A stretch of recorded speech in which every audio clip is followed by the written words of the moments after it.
ও Bangladesh out. Super ফোরের প্রথম ম্যাচে শ্রীলঙ্কাকে হারিয়ে দিয়েছে বাংলাদেশ। হ্যাঁ দর্শক, বাংলাদেশ আজকে শ্রীলঙ্কাকে হারিয়ে দিয়েছে। এমনই ব্যাটিং করেছে বাংলাদেশি ব্যাটাররা, যা এক কথায় হৃদয় ছুঁয়ে গেছে ভক্তদের।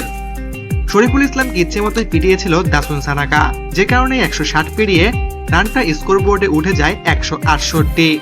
বাংলাদেশের কাছে রানটা অবশ্যই বড় একটা টার্গেট ছিল, চাপ ছিল আরো বেশি। তবে ব্যাটাররা আজকে আর হতাশ করেনি। নোয়ান তুষারা দ্বিতীয় বলে তানজিদ তামিমকে আউট করে এভাবেই হেসে হেসে টিটকারি মারছিলেন, আর এরপরে এর কড়া জবাব দেন ব্যাটাররা। সাইফ হাসান 45 বলে 61 রানের অনবদ্য এক ইনিংস খেলেন। লিটন কুমার দাসের সাথে জুটি বেঁধে রানকে নিয়ে যান অনেক দূর পর্যন্ত। এরপর তিনি আউট হয়ে গেলেও তাওহিদ হৃদয় গুরুত্বপূর্ণ ম্যাচে রীতিমতোই জ্বলে ওঠেন। প্রথম দিকে কিছুটা স্লো ব্যাটিং করলেও 30 বলে হাফ সেঞ্চুরি করেন তাওহিদ হৃদয়। এরপর 18 ওভার 2 বল পর্যন্ত টিকে থেকে দলকে জয়ের দ্বার প্রান্ত পর্যন্ত পৌঁছে দিয়ে তিনি খেলেন 37 বলে 58 রানের বিধ্বংসী এক ইনিংস। শেষ পর্যন্ত বাংলাদেশ এক বল বাকি রেখেই ম্যাচটি জিতে যায়। বাংলাদেশের এমন জয়ে রীতিমতোই হতাশ শ্রীলঙ্কার ম্যানেজমেন্ট সহ সকল ক্রিকেটাররা।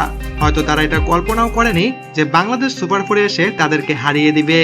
ম্যাচ শেষে শ্রীলঙ্কান ক্যাপ্টেন বলেন, প্রস্তুতি আমরা ভালোই নিয়েছিলাম, তবে বাংলাদেশকেই আমি ক্রেডিটটা দিব। তারা যথেষ্ট ভালো খেলেছে, আমাদের কোনো সুযোগই দেয়নি।